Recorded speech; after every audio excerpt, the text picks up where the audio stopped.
It wouldn't be a record store day if there wasn't a Tangerine Dream release that I could find. Hi everyone, back with another one of these. Went today to the record store day in the Netherlands, Maastricht, and visited of course some local record shops. Also got some cool goodies like the stickers and a tiny 7-inch vinyl record. Let me check this way around. The first shop that I visited was Kalkman. I was able to already get the Olive vinyl release for Record Store Day. This is something that I remember from back in the day in Belgium on the radio station Studio Brussels. They would play it a lot. It was around the time when drum and bass started to come up. Of course, these guys were from the UK.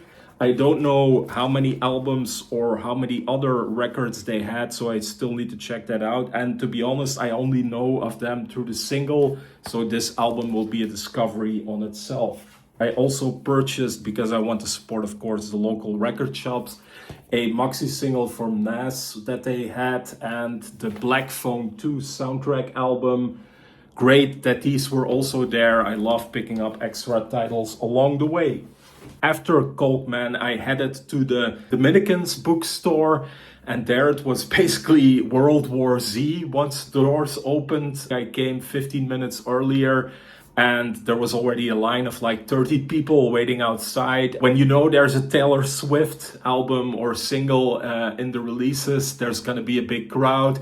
So once the doors opened, it was like a battle to get to the records. They did split the record selection, this time a little bit more over the section. But as you can see from the video, it's a very narrow section. So there was a lot of people crammed on that platform because it's like a floor up in a beautiful church, by the way. If you're in Maastricht, you need to visit that. I was lucky that I was able to get some record store day releases because the people who were basically at the crates in front were delegated as being the people that needed to look for releases for others who were waiting in the back. And I was lucky that some people managed to hand me a couple of these. So I had Jurassic 5 Quality Control. I already had the instrumental album for this one. And I know on Discogs at least it showed that there was like a wooden box release that had both this album and the instrumental one. So now it's good that I have the newer version of the remastered album. I already listened to this one from start to finish. The sound is excellent.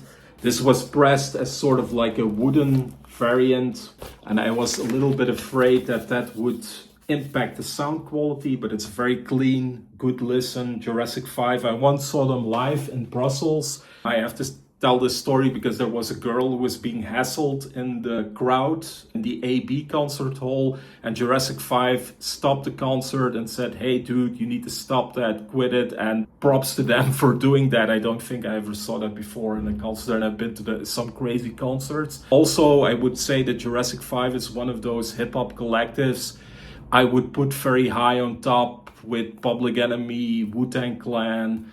Group Home put out consistent, great records and singles. In fact, I have most of J5's output. I need to do like a video on them as well. But this was a very cool inclusion for the record store day. So if you find it, get it. The next one up is Gotan Project.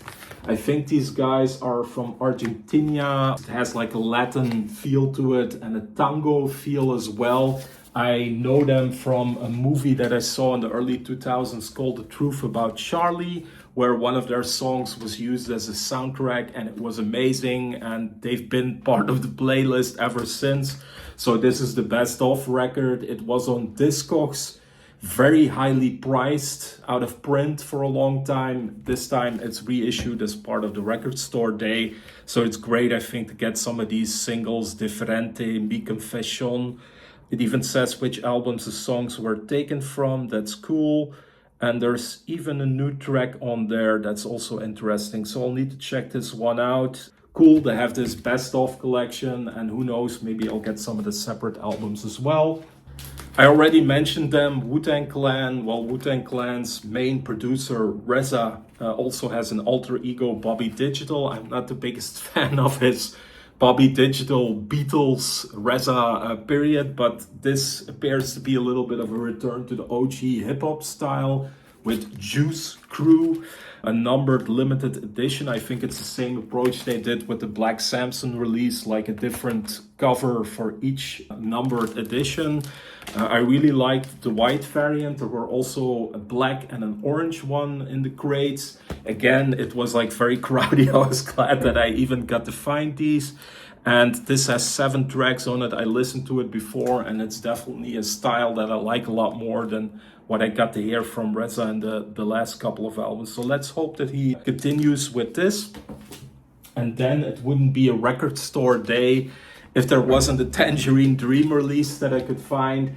And this one appears to be a re-recording of tracks that were used in, and I need to check, I think it's GTA 5.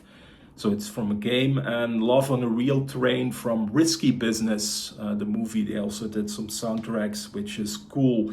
I haven't shown all of the vinyls. This is a transparent one, but yeah, it's getting to become the norm for these to be either color, transparent, or have some cool motif on them. Let me still quickly get the one from Juice Crew, because that one was a gold vinyl record. I've of course already taken these out and put them in protective sleeves. Yep, this is the one for Juice Crew.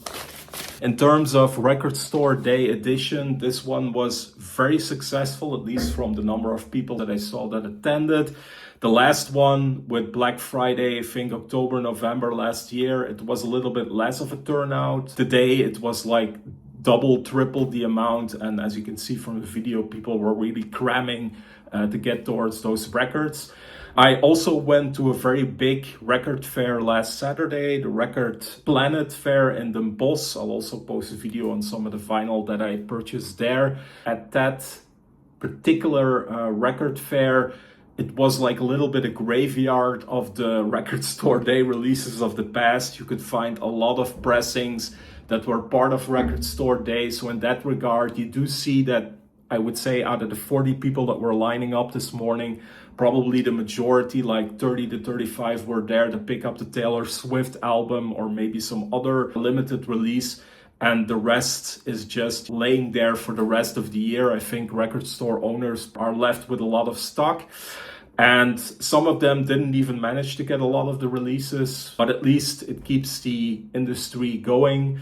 And I'm very happy that there's like reissues each time for albums that I'd otherwise have to pay like 100, 150 euros for, and that's not gonna happen. So now I get them at regular vinyl price, and oftentimes they're even remastered. And as I have to say, in terms of this one, the J5, very good quality pressing. I'm really happy with this one. I think this one will probably get the most playtime out of this batch. I'll also quickly show the gatefold record here, because it's just an overall nice package. Definitely join us on one of the next record store days.